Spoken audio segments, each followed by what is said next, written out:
Thank you very much. Very much appreciated.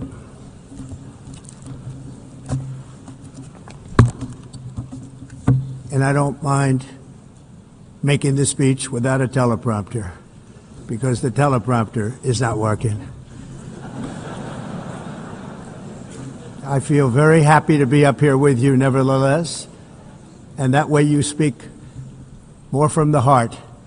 I can only say that whoever's operating this teleprompter is in big trouble.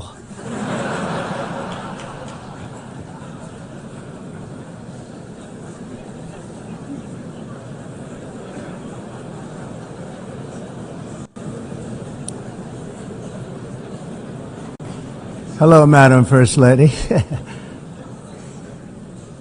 Thank you very much for being here. And Madam President, Mr. Secretary General, First Lady of the United States, distinguished delegates, ambassadors, and world leaders. 6 years have passed since I last stood in this grand hall and addressed a world that was prosperous and at peace in my first term. Since that day, the guns of war have shattered the peace I forged on 2 continents. An era of calm and stability gave way to one of the great crises of our time. And here in the United States, 4 years of weakness, lawlessness, and radicalism under the last administration delivered our nation into a repeated set of disasters.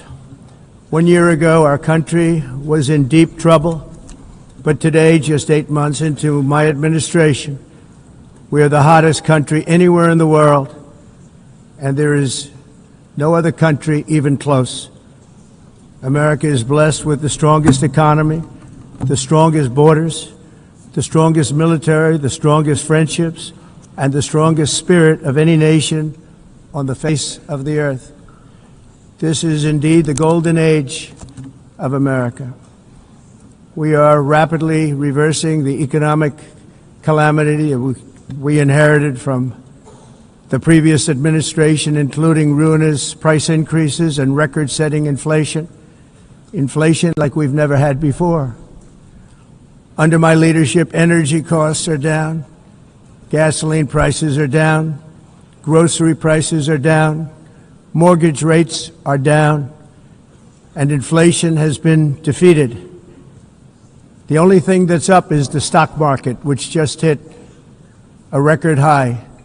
In fact, it hit a record high 48 times in the last short period of time.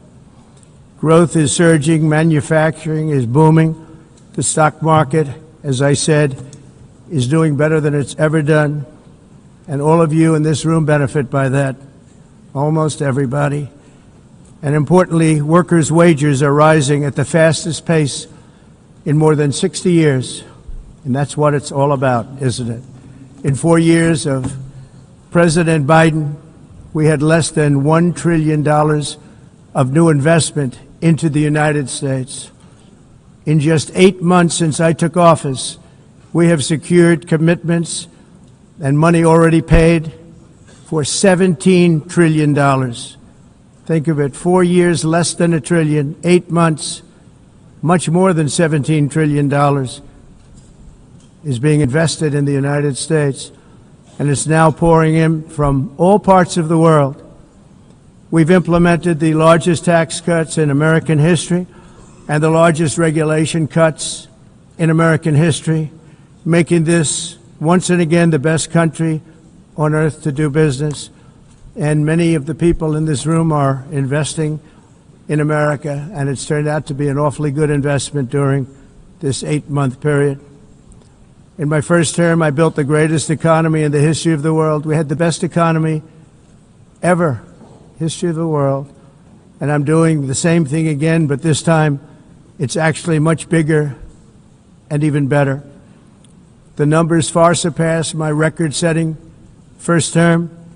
On our southern border, we have successfully repelled a colossal invasion, and for the last 4 months, and that's 4 months in a row, the number of illegal aliens admitted and entering our country has been 0.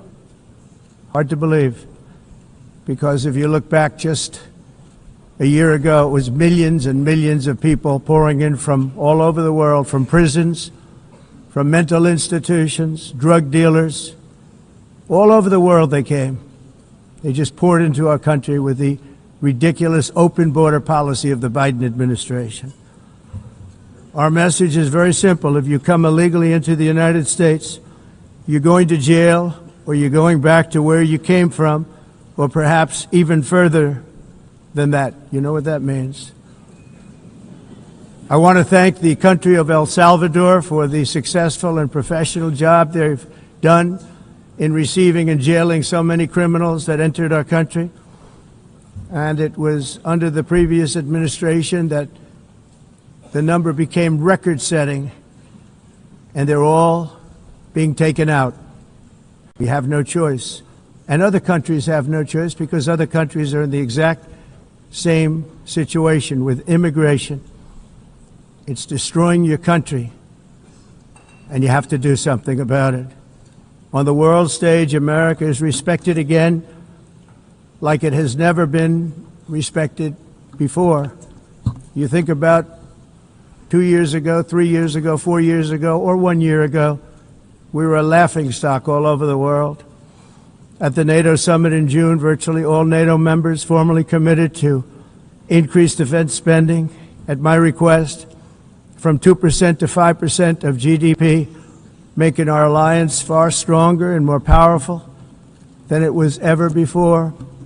In May, I traveled to the Middle East to visit my friends and rebuild our partnerships in the Gulf and those valued relationships with Saudi Arabia, Qatar, and the UAE, and other countries are now, I believe, closer than ever before. My administration has negotiated one historic trade deal after another, including with the United Kingdom, the European Union, Japan, South Korea, Vietnam, Indonesia, the Philippines, Malaysia, and many, many others. Likewise, in a period of just 7 months, I have ended 7 unendable wars. They said they were unendable.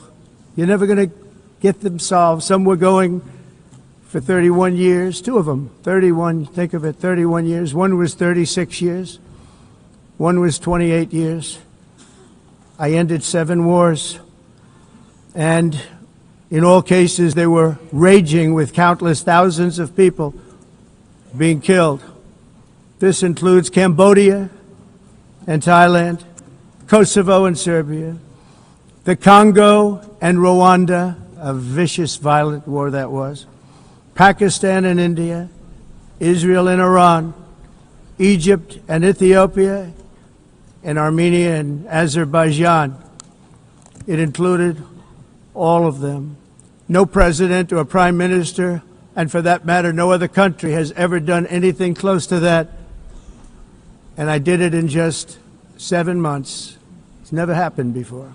There's never been anything like that. I'm very honored to have done it. It's too bad that I had to do these things instead of the United Nations doing them. And sadly, in all cases, the United Nations did not even try to help in any of them. I ended 7 wars, dealt with the leaders of each and every one of these countries, and never even received a phone call from the United Nations offering to help in finalizing the deal. All I got from the United Nations was an escalator that on the way up stopped right in the middle. If the First Lady wasn't in great shape, she would have fallen, but she's in great shape. We're both in good shape. We both stood. And then a teleprompter that didn't work. These are the 2 things I got from the United Nations, a bad escalator and a bad teleprompter. Thank you very much. And by the way, it's working now. It just went on. Thank you. I think I should just do it the other way. It's easier. Thank you very much. I didn't think of it at the time because I was too busy working to save millions of lives. That is the saving and stopping of these wars. But later I realized that the United Nations wasn't there for us. They weren't there. I thought of it really after the fact, not during these negotiations, which were not easy. That being the case, what is the purpose of the United Nations? The UN has such tremendous potential. I've always said it. It has such tremendous, tremendous potential, but it's not even coming close to living up to that potential. For the most part, at least for now, all they seem to do is write a really strongly worded letter and then never follow that letter up. It's empty words, and empty words don't solve war. The only thing that solves war and wars is action.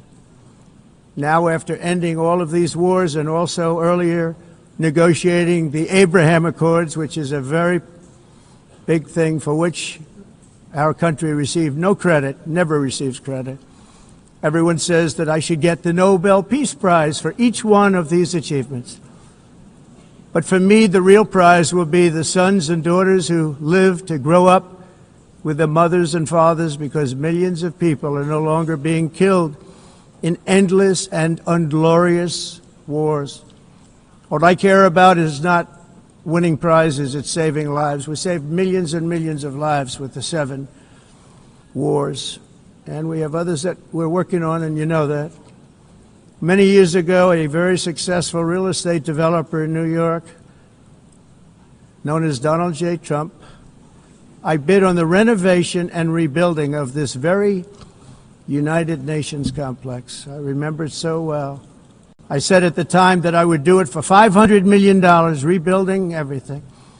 It would be beautiful. I used to talk about, I'm going to give you marble floors. They're going to give you terrazzo. I'm going to give you the best of everything. You're going to have mahogany walls. They're going to give you plastic. But they decided to go in another direction, which was much more expensive at the time, and which actually produced a far inferior product. And I realized that they did not know what they were doing when it came to construction, and that their building concepts were so wrong, and the product that they were proposing to build was so bad and so costly. It was going to cost them a fortune. And I said, and wait till you see the overruns. Well, I turned out to be right. They had massive cost overruns and spent between $2 and $4 billion on the building and did not even get the marble floors that I promised them. You walk on terrazzo. Do you notice that?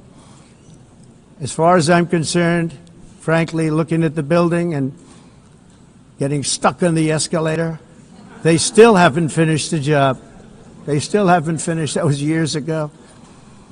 The project was so corrupt that Congress actually asked me to testify before them on the tremendous waste of money, because it turned out that they had no idea what it was, but they knew it was anywhere between $2 and $4 billion as opposed to $500 million with a guarantee.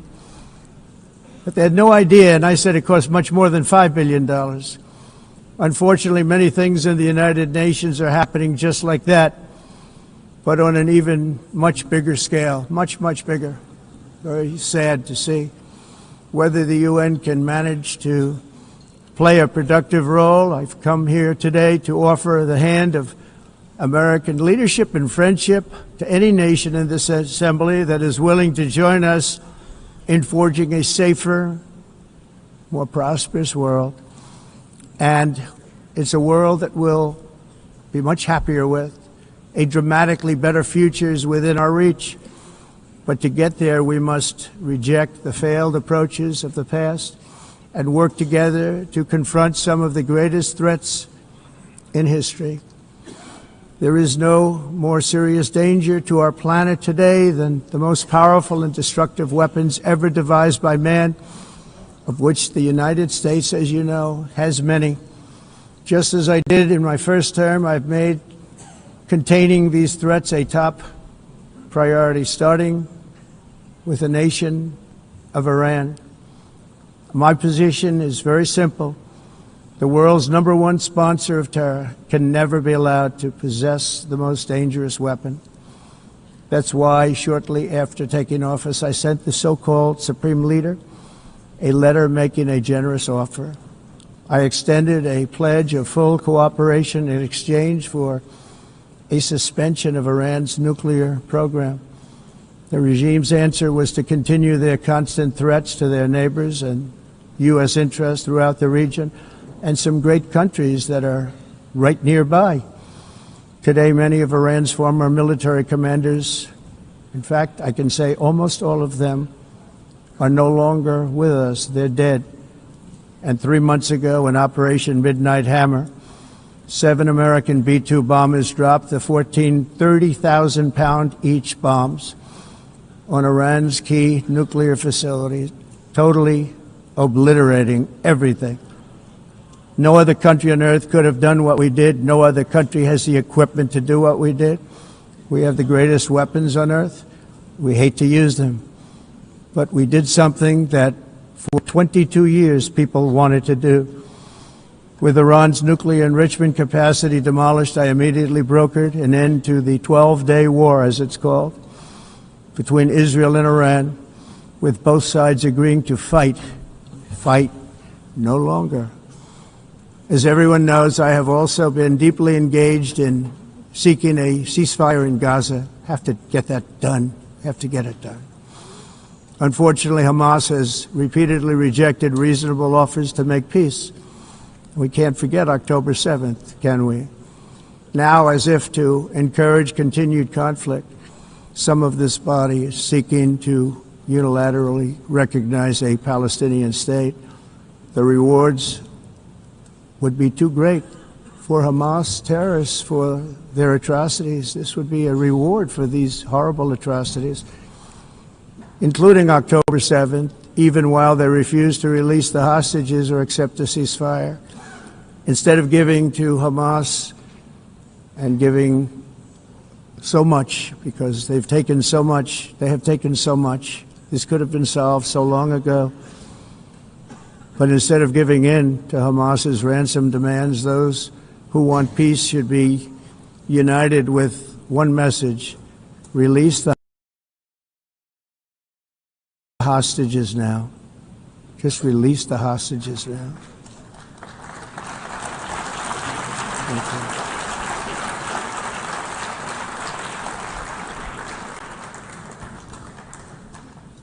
Thank you.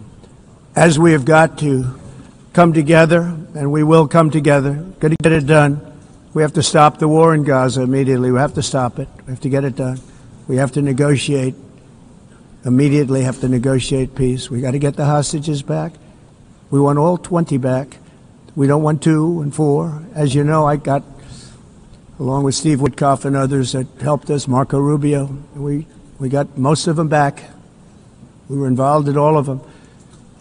But I always said the last 20 are going to be the hardest, and that's exactly what happened. We have to get them back now. We don't want to get back 2, and then another 2, and then 1, and then 3. Have this process. No, we want them all back, and we want the actually 38 dead bodies back too. Those parents came to me and they want them back, and they want them back very quickly and very badly, as though they were alive. They want them. They want them every bit as much as if their son or daughter were alive. I've also been working relentlessly, stopping the killing in Ukraine. I thought that would be, of the 7 wars that I stopped, I thought that would be the easiest because of my relationship with President Putin, which had always been a good one. I thought that was going to be the easiest one. But, you know, in war, you never know what's going to happen. There are always lots of surprises, both good and bad. Everyone thought Russia would win this war in 3 days, but it didn't work out that way. It was supposed to be just a quick little skirmish. It's not making Russia look good. It's making them look bad. No matter what happens from here on out, this was something that should have taken a matter of days, certainly less than a week.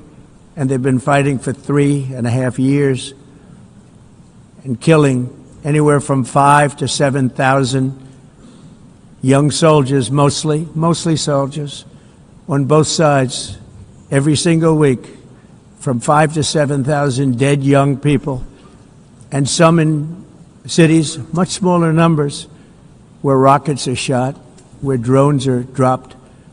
This war would never have started if I were president. This was a war that should have never happened. It shows you what leadership is, what bad leadership can do to a country. Look what happened to the United States. And look where we are right now in just a short period of time. The only question now is how many more lives will be needlessly lost on both sides. China and India are the primary funders of the ongoing war by continuing to purchase Russian oil. But inexcusably, even NATO countries have not cut off much Russian energy and Russian energy products, which, as you know, I found out about 2 weeks ago, and I wasn't happy. Think of it. They're funding the war against themselves. Who the hell ever heard of that one? In the event that Russia is not ready to make a deal to end the war, then the United States is fully prepared to impose a very strong round of powerful tariffs, which would stop the bloodshed, I believe, very quickly. But for those tariffs to be effective, European nations, all of you are gathered here right now, would have to join us in adopting the exact same measures. I mean, you're much closer to this. We have an ocean in between. You're right there. And Europe has to step it up. They can't be doing what they're doing. They're buying oil and gas from Russia while they're fighting Russia. It's embarrassing to them, and it was very embarrassing to them when I found out about it, I can tell you that. But they have to immediately cease all energy purchases from Russia. Otherwise, we're all wasting a lot of time. So I'm ready to discuss this. We're going to discuss it today with the European nations, all gathered here. I'm sure they're thrilled to hear me speak about it, but that's the way it is. I like to speak my mind and speak the truth. As we seek to reduce the threat of dangerous weapons today, I'm also calling on every nation to join us in ending the development of biological weapons once and for all. And biological is terrible, and nuclear is even beyond, and we include nuclear in that. We want to have a cessation of the development of nuclear weapons. We know, and I get to view it all the time. Sir, would you like to see? And I look at weapons that are so powerful that we just can't ever use them. If we ever use them, the world literally might come to an end. There would be no United Nations to be talking about. There would be no nothing. Just a few years ago, reckless experiments overseas gave us a devastating global pandemic. Yet despite that worldwide catastrophe, many countries are continuing extremely risky research into bioweapons and man-made pathogens. This is unbelievably dangerous. To prevent potential disasters, I'm announcing today that my administration will lead an international effort to enforce biological weapons convention, which is going to be meeting with the top leaders of the world by pioneering an AI verification system that everyone can trust. Hopefully the UN can play a constructive role, and it will also be one of the early projects under AI. Let's see how good it is, because a lot of people are saying it could be one of the great things ever, but it also can be dangerous, but it can be put to tremendous use and tremendous good, and this would be an example of that. Not only is the UN not solving the problems it should, too often, it's actually creating new problems for us to solve. The best example is the #1 political issue of our time, the crisis of uncontrolled migration. It's uncontrolled. Your countries are being ruined. The United Nations is funding an assault on Western countries and their borders. In 2024, the UN budgeted $372 million in cash assistance to support an estimated 624,000 migrants journeying into the United States.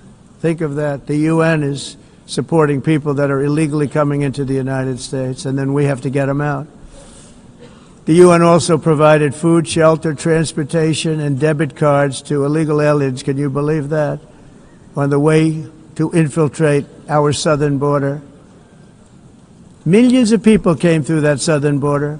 Just a year ago, millions and millions of people were pouring in, 25 million altogether over the 4 years of the incompetent Biden administration.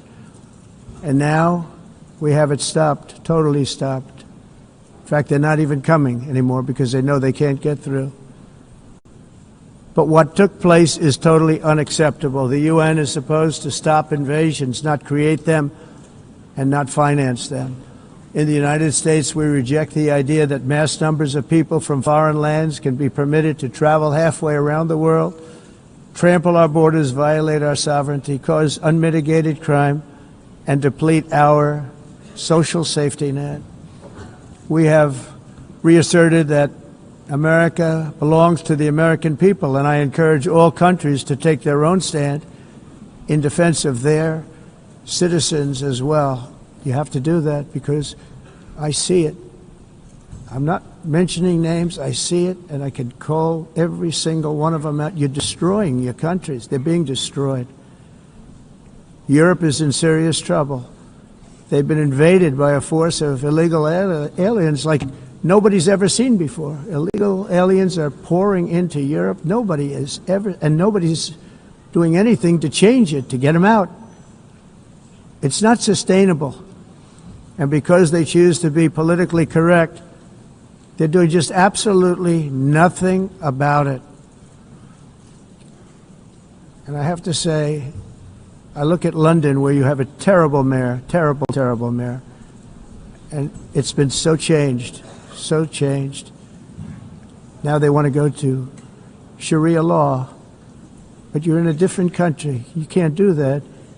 Both the immigration and their suicidal energy ideas will be the death of Western Europe if something is not done immediately. This cannot be sustained.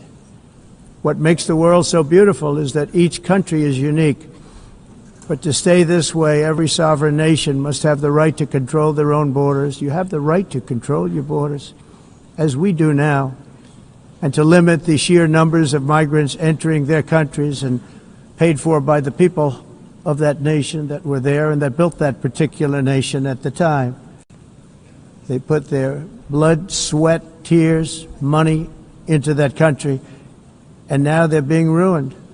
Proud nations must be allowed to protect their communities and prevent their societies from being overwhelmed by people they have never seen before, with different customs, religions, with different everything. Where migrants have violated laws, lodged false asylum claims, or claimed refugee status for illegitimate reasons, they should, in many cases, be immediately sent home.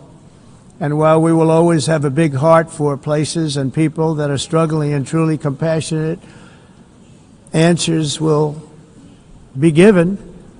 We have to solve the problem, and we have to solve it in their countries, not create new problems in our countries. And we are very helpful to a lot of countries that are just not able to send their people anymore.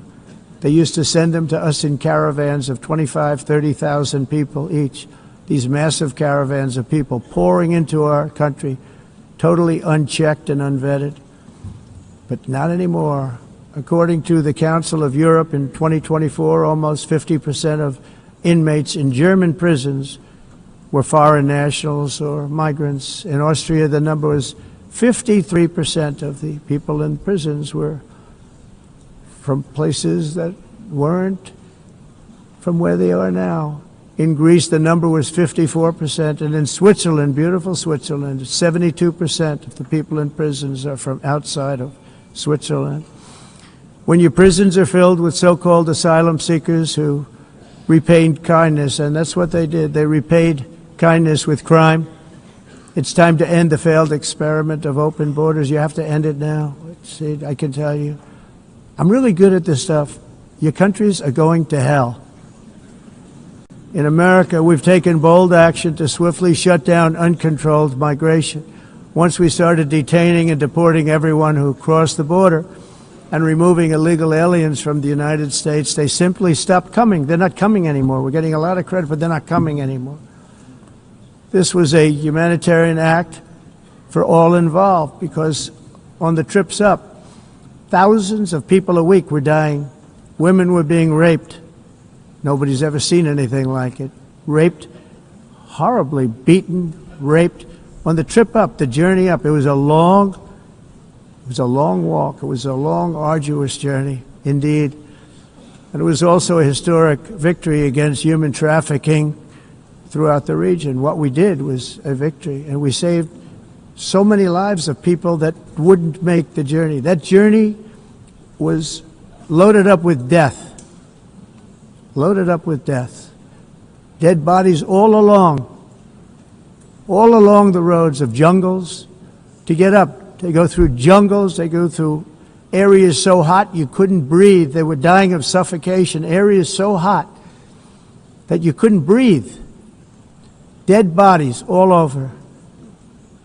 By them not coming, we're saving tremendous numbers of lives. My people have done a fantastic job in doing what they did, and the American public agrees with it. I mean, I was very proud to see this morning I have the highest poll numbers I've ever had. Part of it is because of what we've done on the border. I guess the other part is what we've done on the economy. Joe Biden's policies empowered murderous gangs, human smugglers, child traffickers, drug cartels, and prisoners from all over the world. The previous administration also lost nearly 300,000 children. Think of that. They lost more than 300,000 children, little children, who were trafficked into the United States on the Biden watch, many of whom have been raped, exploited, and abused, and sold. Sold. Nobody talks about that. The fake news doesn't write about it. With many others, young children who are missing or dead. And we found a lot of these children, and we're sending them back, and we've been sending them back to their parents. They said, nobody knows who they are. They said, where do you come from? And they'll give us a country, and we'll find out, and we'll figure it out, and we'll bring them back to their homes. And the mother and father rush to the door, and their tears in their eyes. They can't believe that they're seeing their son or daughter, their little son or daughter again. We've done almost 30,000 of them so far. Any system that results in the mass trafficking of children is inherently evil. Yet that is exactly what the globalist migration agenda has done, and it's what it's all about. In America, those days, as you know, are over. The Trump administration is working, and we are continuing to work to track down the villains that are causing this problem, and also, as I said, to get back the 30,000 we've already returned. Now I think we're going to have another. We're going to find a lot. You're not going to find all of them. 300, more than 300,000. They're lost or they're dead. They're lost or they're dead because of the animals that did this. To protect our citizens, I've also designated multiple savage drug cartels as far as and you see this, and you see it happening right before your eyes. Let's put it this way. People don't like taking big loads of drugs in boats anymore. There aren't too many boats that are traveling on the seas by Venezuela. They tend not to want to travel very quickly anymore. And we've virtually stopped drugs coming into our country by sea. We call them the water drugs. They kill hundreds of thousands of people. I've also designated multiple savage drug cartels as far as foreign terrorist organizations, along with two bloodthirsty transnational gangs, probably the worst gangs anywhere in the world, MS-13 and Tren de Aragua. Tren de Aragua is from Venezuela, by the way. Such organizations torture, maim, mutilate, and murder with impunity. They're the enemies of all humanity. And for this reason, we've recently begun using the supreme power of the United States military to destroy Venezuelan terrorists and trafficking networks led by Nicolas Maduro. To every terrorist thug smuggling poisonous drugs into the United States of America, please be warned that we will blow you out of existence. That's what we're doing. We have no choice. Can't let it happen. They're destroying. I believe we lost 300,000 people last year to drugs, 300,000. Fentanyl and other drugs. Each boat that we sink carries drugs that would kill more than 25,000 Americans. We will not let that happen. Energy is another area where the United States is now thriving like never before. We're getting rid of the falsely named renewables. By the way, they're a joke. They don't work. They're too expensive. They're not strong enough to fire up the plants that you need to make your country great.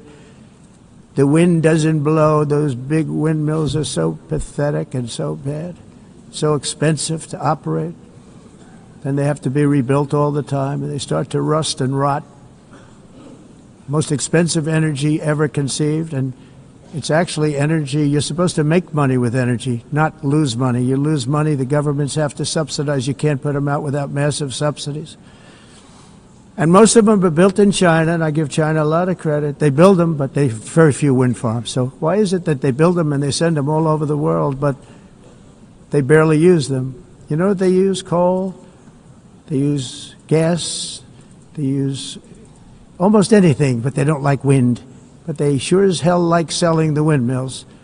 Europe, on the other hand, has a long way to go, with many countries being on the brink of destruction because of the green energy agenda. And I give a lot of credit to Germany. Germany was being led down a very sick path, both on immigration, by the way, and on energy.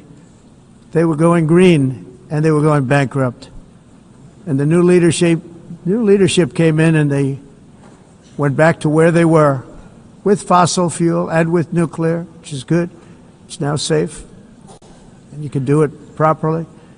But they went back to where they were, and they opened up a lot of different plants, energy-producing plants, and they're doing well. I give Germany a lot of credit for that.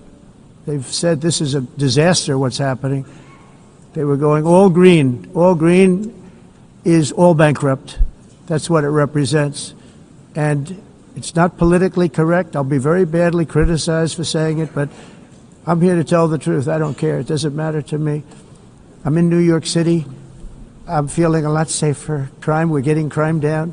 And by the way, speaking of crime, Washington, D.C. Washington, D.C. was the crime capital of America. Now it's a totally, after 12 days, it's a totally safe city. Everyone's going out to dinner. They're going out to restaurants. Your wife can walk down the middle of the street with or without you. Nothing's going to happen. My people have done a fantastic job. And yes, I called in the National Guard, and the National Guard took care of business. And they weren't politically correct, but they took care of business. We got 1,700 career criminals out, brought them back to where they came from, the countries where they came from, or put them in jails.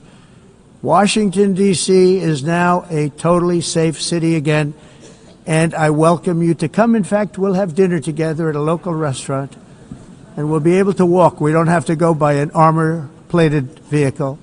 We'll walk right over there from the White House. They've given up their powerful edge, a lot of the countries that we're talking about, in oil and gas, such as essentially closing the great North Sea oil. Oh, the North Sea, I know it so well. Aberdeen was the oil capital of Europe, and there's tremendous oil that hasn't been found in the North Sea. Tremendous oil. And I was with the Prime Minister I respect and like a lot, and I said, you're sitting with the greatest asset. They essentially closed it by making it so highly taxed that no developer, no oil company can go there. They have tremendous oil left, and more importantly, they have tremendous oil that hasn't even been found yet. And what a tremendous asset for the United Kingdom. And I hope the Prime Minister is listening, because I told it to him 3 days in a row. That's all he heard. North Sea oil, North Sea, because I want to see them do well. I want to stop seeing them ruining that beautiful Scottish and English countryside with windmills and massive solar panels that go 7 miles by 7 miles, taking away farmland. But we're not letting this happen in America. In 1982, the executive director of the United Nations Environmental Program predicted that by the year 2000, climate change would cause a global catastrophe. He said that it will be irreversible, as any nuclear holocaust would be. This is what they said at the United Nations. What happened? Here we are. Another UN official stated in 1989 that within a decade, entire nations could be wiped off the map by global warming. Not happening. You know, it used to be global cooling. If you look back years ago in the 1920s and the 1930s, they said, global cooling will kill the world. We have to do something. Then they said global warming will kill the world. But then it started getting cooler, so now they could just call it climate change, because that way they can't miss. It's climate change. Because if it goes higher or lower, whatever the hell happens, there's climate change. It's the greatest con job ever perpetrated on the world, in my opinion. Climate change, no matter what happens, you're involved in that. No more global warming, no more global cooling. All of these predictions made by the United Nations and many others, often for bad reasons, were wrong. They were made by stupid people that have cost their countries fortunes and given those same countries no chance for success. If you don't get away from this green scam, your country is going to fail. And I'm really good at predicting things, you know. They actually said during the campaign they had a hat, the best-selling hat. Trump was right about everything. And I don't say that in a braggadocious way, but it's true. I've been right about everything. And I'm telling you that if you don't get away from the green energy scam, your country is going to fail. And if you don't stop people that you've never seen before, that you have nothing in common with, your country is going to fail. I'm the President of the United States, but I worry about Europe. I love Europe. I love the people of Europe. And I hate to see it being devastated by energy and immigration.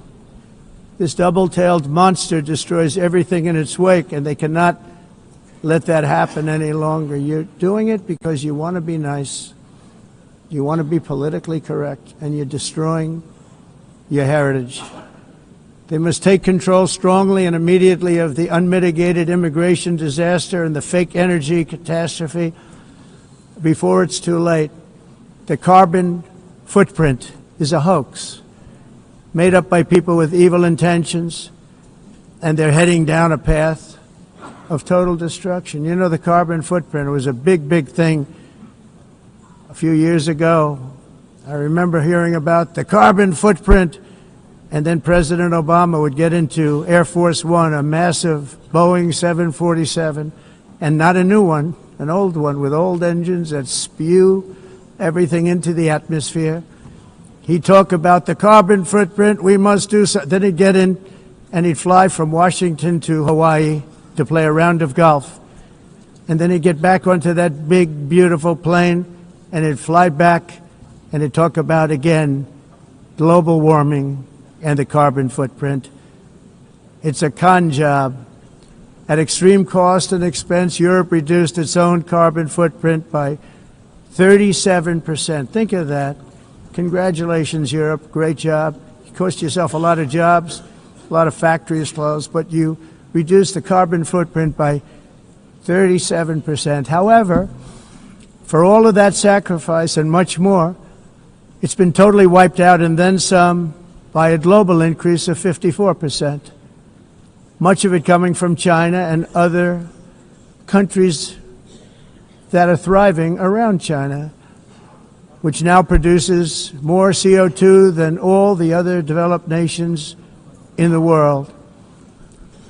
So all of these countries are working so hard on the carbon footprint, which is nonsense, by the way. It's nonsense. You know, it's interesting. In the United States, we have still radicalized environmentalists, and they want the factories to stop. Everything should stop. No more cows. We don't want cows anymore. I guess they want to kill all the cows. They want to do things that are just unbelievable, and you have it too.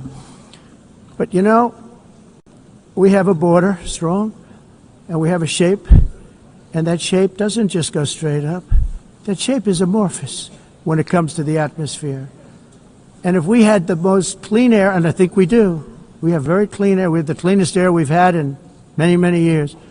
But the problem is that other countries, like China, which has air that's a little bit rough, it blows.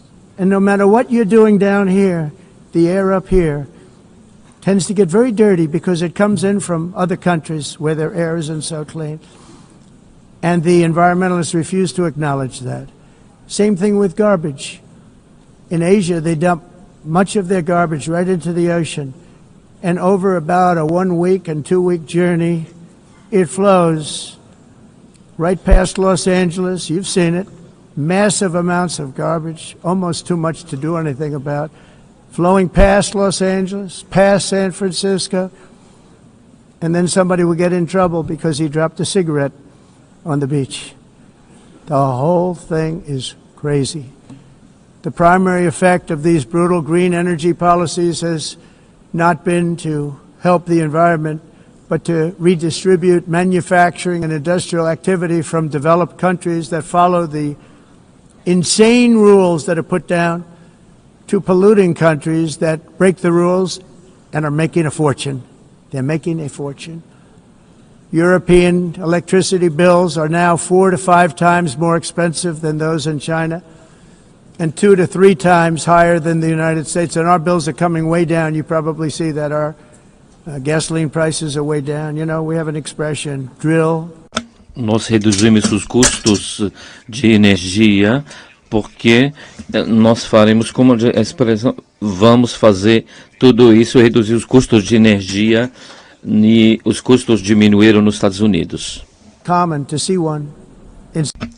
Por exemplo, se você olhar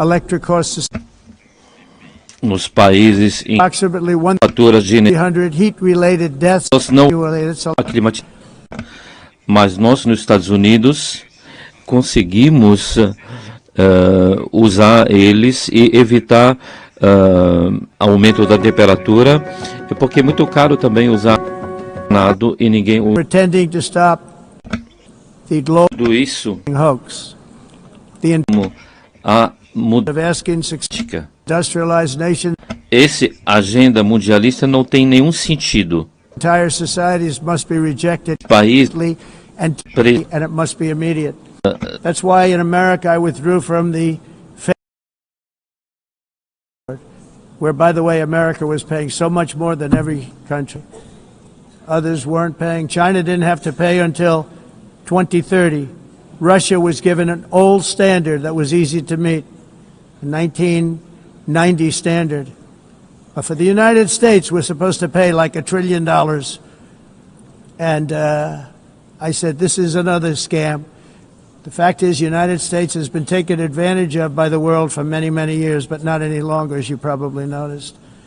I unleashed massive energy production and signed historic executive orders to hunt for oil, but we don't have to do much hunting because we have the most oil of any nation anywhere, oil and gas in the world. And if you add coal, we have the most of any nation in the world. Clean, I call it clean, beautiful coal. You can do things today with coal that you couldn't have done 10 years ago, 15 years. So I have a little standing order in the White House. Never use the word coal, only use the words clean, beautiful coal. Sounds much better, doesn't it? But we stand ready to provide any country with abundant, affordable energy supplies if you need them, when most of you do. We're proudly exporting energy all over the world. We're now the largest exporter.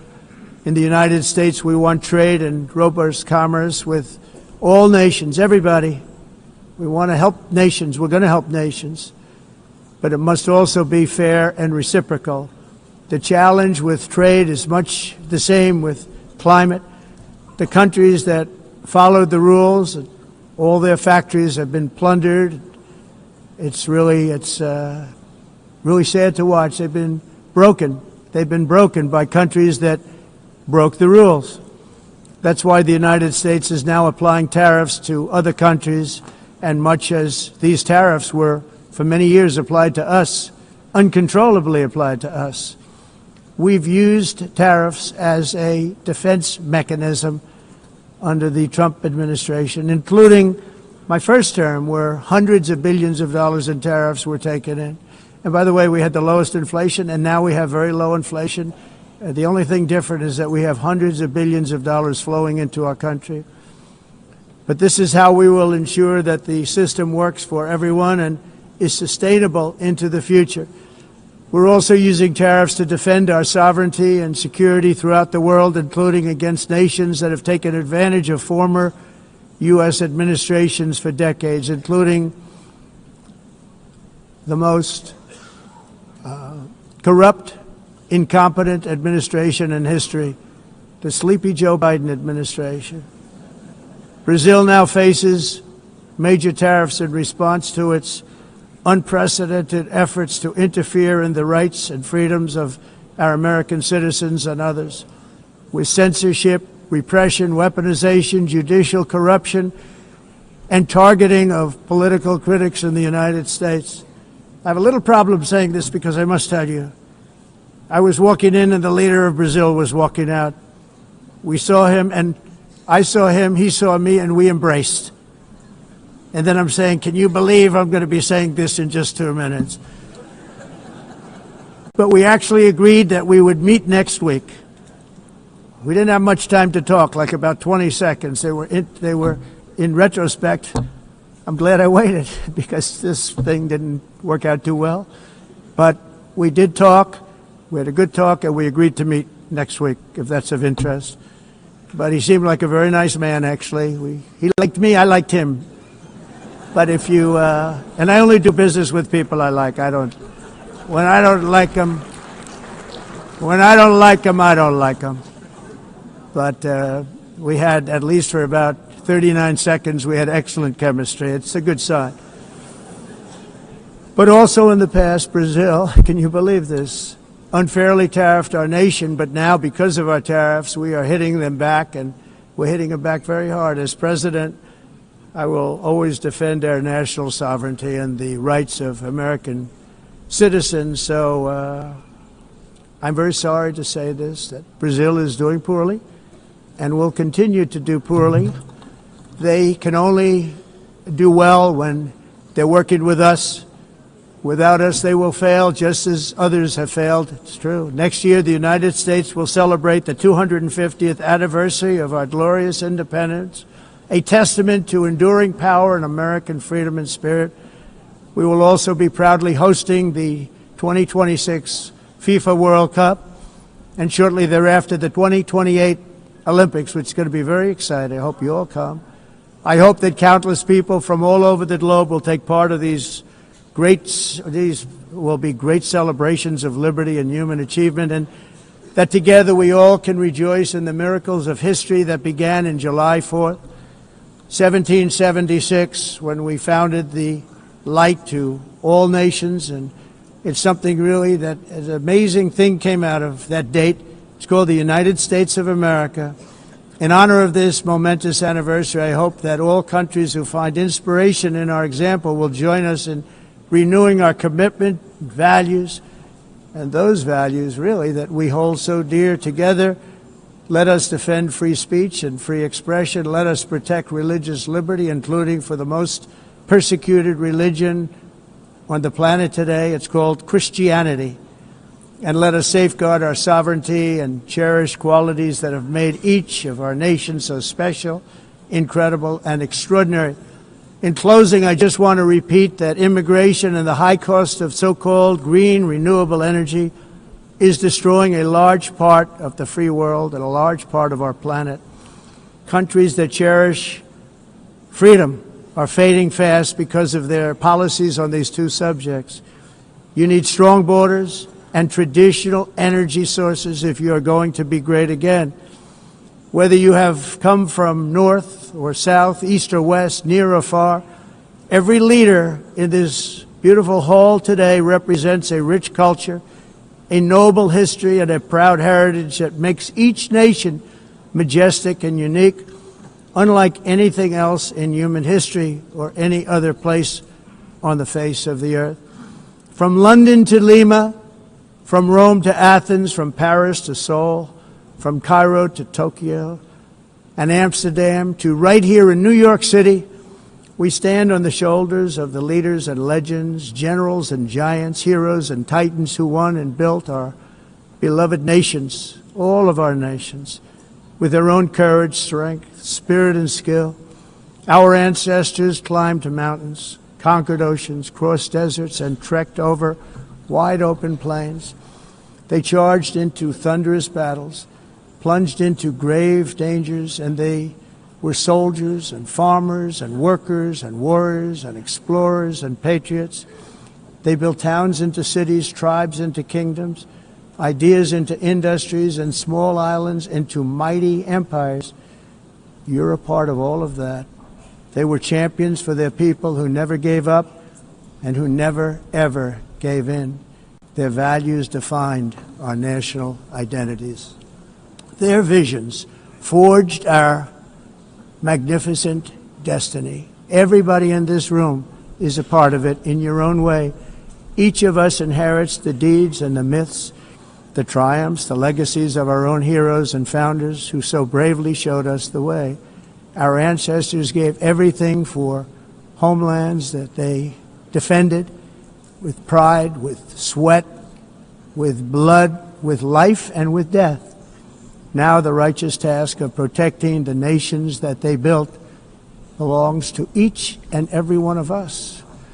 So together let us uphold our sacred duty to our people and to our citizens. Let us protect their borders, ensure their safety, preserve their cultures, treasure, and traditions, and fight, fight, fight for their precious dreams and their cherished freedoms.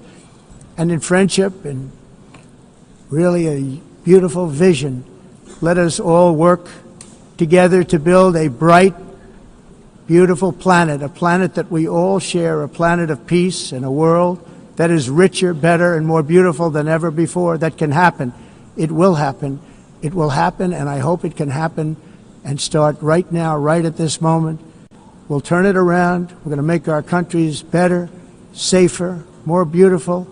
We're going to take care of our people. Thank you very much. It's been an honor. God bless the nations of the world. Thank you very much. Bye.